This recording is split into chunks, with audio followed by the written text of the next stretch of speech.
Freundinnen und Freunde draussen, herzlich willkommen zu dem neuen Video hier auf meinem Kanal. Heute gibt es mal ein anderes Video, und zwar mache ich ein Q&A. Ich habe euch auf Instagram gefragt, dass ihr mir Fragen stellen solltet. Und ich tue jetzt die in diesem Video beantworten. Ich probiere das Ganze One-Take zu machen, das heisst, der One-Takende Boss ist am Start. Ich probiere keinen Schnitt zu machen, ich hoffe, das klappt.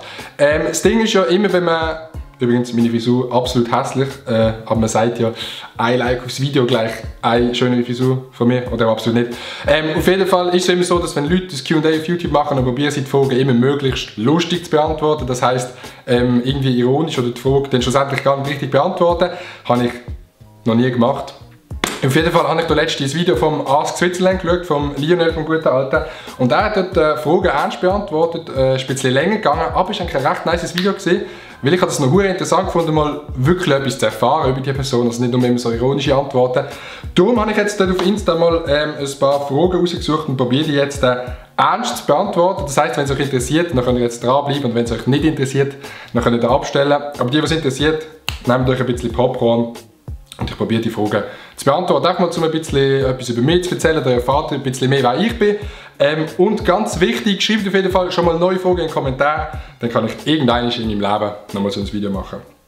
Gut, würde ich sagen, fangen wir gerade an. Ich weiss noch nicht, ob ich die Fragen einblende oder nicht, das schaue ich dann. Louise Arili fragt, wie alt bist du?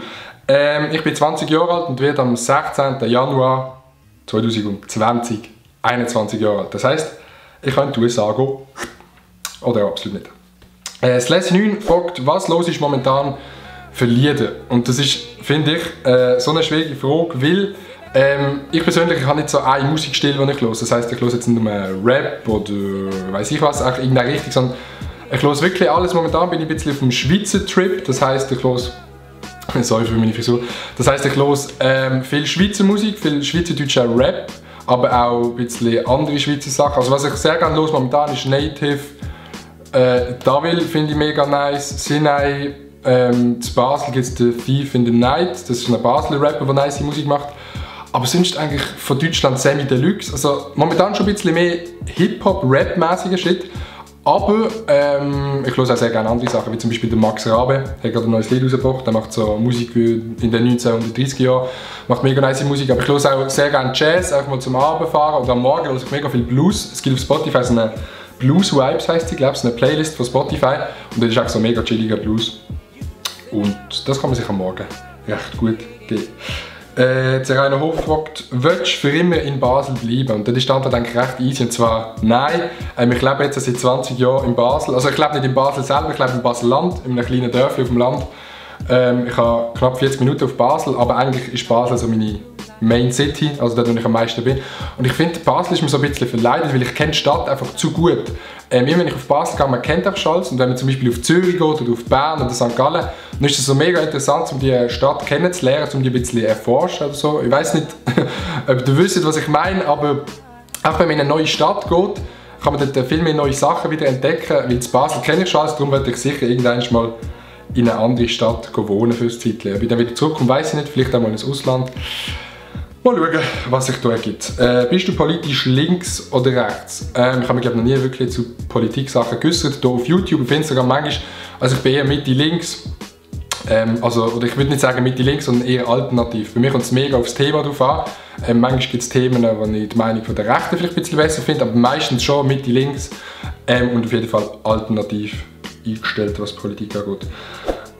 Job 2 fragt, macht ihr eure Songs auch auf Spotify? Damit meint ihr wahrscheinlich keinen Anstand mit dem Young Can und dem Lil Toro, der übrigens sehr nice bei euch ist. Merci vielmals für alle Nachrichten, die ihr mir geschickt habt. Für die den Track hören, weil der Can und ich haben den wirklich in 6 Stunden gemacht. Das war eine spontane Idee gewesen. Und ja, der kommt auf Spotify. Es ist jetzt noch gerade am Überprüfen, das geht ein bisschen, wenn man es auf Spotify wird aufladen.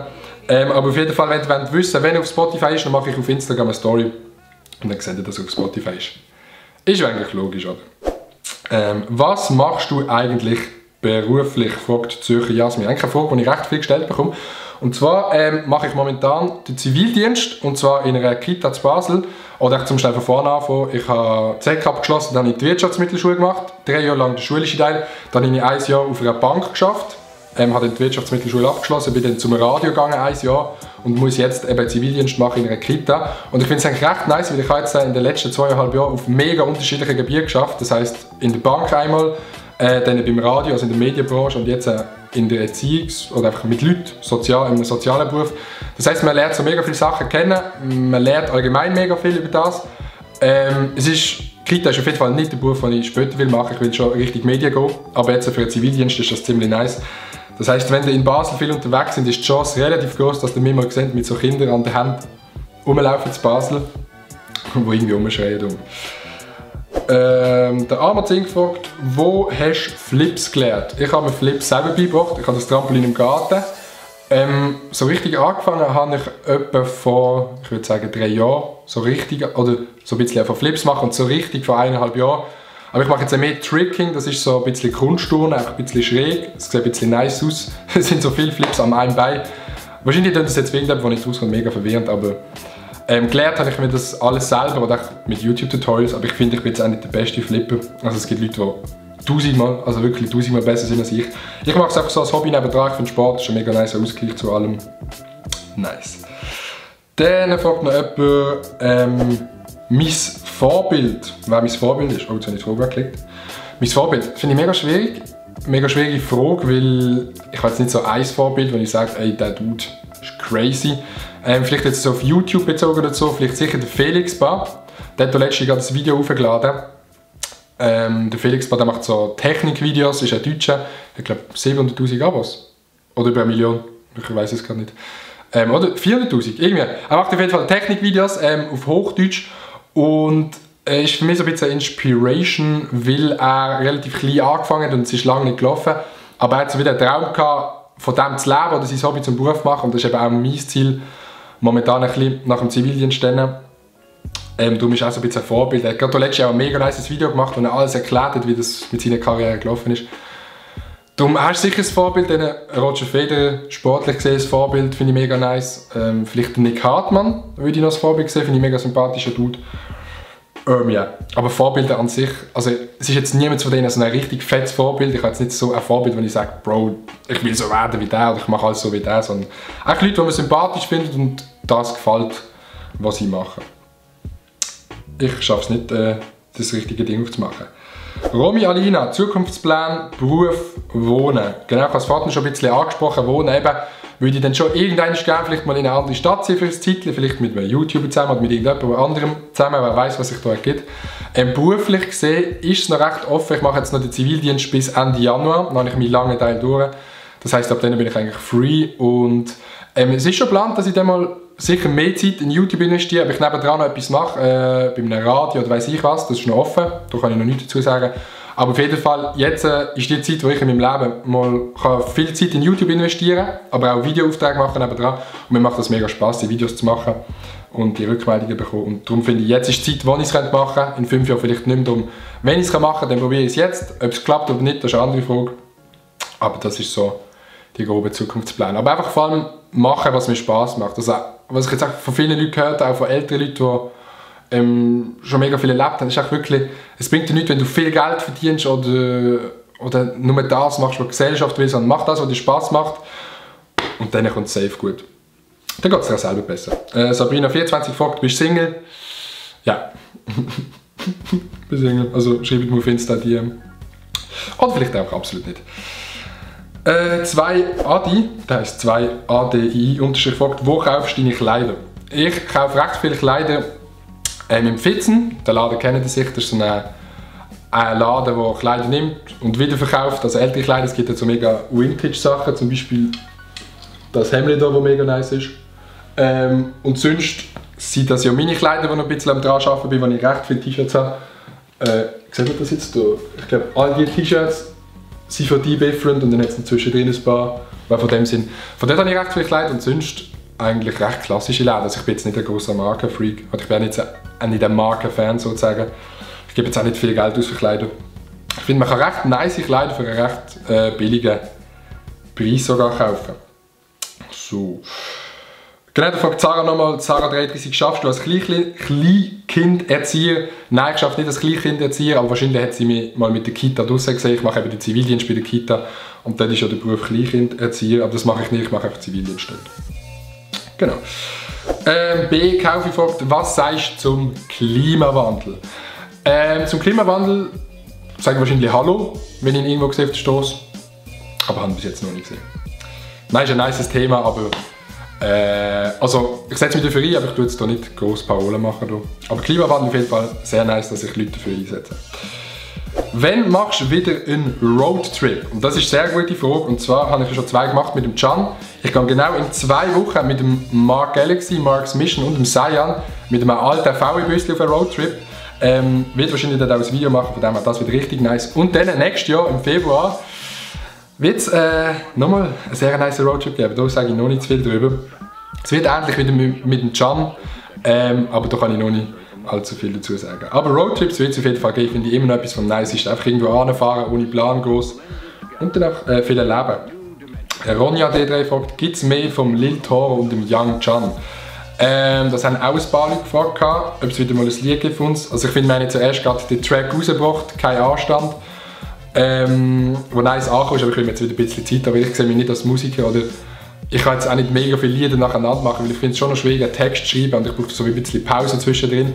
Aber ich denke, irgendwann wird es wieder einen Song geben vom Lil Toro und dem Young Can. Wenn ihr einen wollt, dann schreibt es auf jeden Fall in den Kommentaren oder wenn ihr irgendwelche Ideen habt, was wir machen könnten, dann schreibt das in den Kommentaren. Aber ich denke, ja, safe gibt es wieder mal einen Song, aber nicht gerade in den nächsten paar Wochen. Anja Pyjama fragt, bist du im Studium? Wenn ja, was studierst? Nein, wie gesagt, ich bin nicht im Studium. Ich habe mir das einmal überlegt, das Studium zu machen oder nicht. Aber ich habe herausgefunden über die Zeit, ich bin mehr der Macher als mehr der Praxis tut, als der Theorie tut. Ich finde, in einem Studium, gerade wenn du Richtung Medien willst gehen, kannst du zwar das studieren, aber das garantiert mega nicht, dass du nachher dann auch so, wie du es denkst, auf deinem Beruf kannst arbeiten. Die Medienbranche ist mega Branche, wo mega viel, finde ich, auf Praxis basiert. Das heisst einfach machen, machen, machen und dann besser werden. Studieren ist sicher nice zum Theoriewissen, aber ich finde zum kreativ bleiben, vielleicht auch als Moderator beim Radio oder so, finde ich es nice, wenn man einfach übt und macht, anstatt dass man Theorie lernt und dann noch das Gefühl hat, man kann es. Weil ich finde, wenn man so etwas studiert, dann in der Medienbranche ist es nicht garantiert, dass du das noch dann auch so kannst. Ich finde, bei der Wirtschaft oder so ist das sicher anders. Wenn ich so etwas würde machen, dann würde ich selber studieren. Aber jetzt gerade in der Medienbranche, finde ich, ist das Studieren nicht so nötig.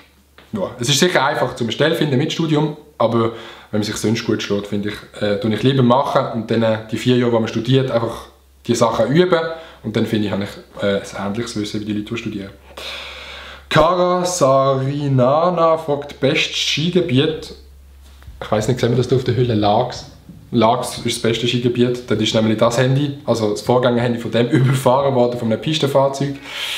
Das war ein bisschen bitter, darum habe ich jetzt hier einen Sticker von Lags drauf als Andenken an mein letztes Handy, das überfahren worden ist. Aber Lags ist ein nice Skigebiet. Bin ich diesen Winter sicher auch wieder mal rum. So. Gio Anak, ich weiß nicht genau, wie man es ausspricht, fragt, wieso nicht mehr Videos in der Woche? Wieso kommt nur ein Video in der Woche am Sonntag? Vielleicht wirkt es nach außen so, als wäre das ein easy Video zu machen, also ich will mich mega nicht beklagen. Aber ich muss also ich arbeite halt 100% im Zivi, das heisst Montag bis Freitag habe ich immer keine Zeit durch den Tag, wenn zu oben. Dann gehe ich sicher noch 1-2 Mal Saltos machen, will ich ja noch etwas mit Kollegen machen. Und momentan ist es halt schon so, dass ich 5 Tage in der Woche arbeite und mindestens 1 Tag am Wochenende filmen oder schneiden. Und meistens filmen und schneiden, das heisst 1,5 Tage am Wochenende gehe ich dann auch nochmal durch fürs Schneiden. Das heisst, es liegt auch zeitlich nicht drin, mehr Videos zu machen. Außerdem muss man noch Ideen haben für Videos und bla bla bla. Ich glaube momentan ist 1 Video pro Woche eine gute Zahl. Vielleicht ab Januar dann mehr, wer weiß. Kiki fragt, und das ist auch schon die letzte Frage übrigens, was ist dein grösster Traum? Das ist eine Frage, wenn man die gestellt bekommt, finde ich mega schwierig zu beantworten, aber ich glaube, mein grösster Traum momentan ist, anzuschaffen auf das oder so, dass ich von dem leben kann, was ich gerne mache. Und das heisst filmen, unterhalten, kreativ sein, also einfach vielleicht in 5 Jahren von dem leben, was mir Spass macht. Ich muss nicht Millionen verdienen, ich muss echt davon leben, weil ich finde, das ist das Wichtigste und das ist sicher ein Traum, einfach, dass es mir gut geht, dass ich mich nicht verletze, weil ich mache mega gerne Sport, also von dem her vielleicht das so als Traum. Oder was sonst auch noch ein mega nice Traum wäre, wenn ihr ein Like auf das Video lasst und ein Abo da lasst und natürlich die Glocke aktivieren. Oh Mann, immer das Gleiche. Nein, auf jeden Fall, das wäre mein Traum. Das wäre jetzt auch die Frage gewesen. Wir sind jetzt doch gut 15 Minuten am Reden gewesen. Ich hoffe, es hat euch gefallen. Es war jetzt ein bisschen ein längeres Video gewesen. Mal nicht so lustig. In Anführungszeichen, wie wir mal ein bisschen ernst. Ich finde es cool, wenn man mal auch ein bisschen real reden kann, ein bisschen real die Fragen beantworten. Das heisst, wenn ihr auch Fragen habt, schreibt es in den Kommentaren. Dann würde ich sagen, sehen wir uns beim nächsten Sonntag bei einem nice Video aus dem Zivildienst. Ja, ein Video aus dem Zivildienst, das könnte lustig werden. Auf jeden Fall, wir sehen uns beim nächsten Sonntag. Schreibt fleissig Fragen in den Kommentaren. Peace und blüh.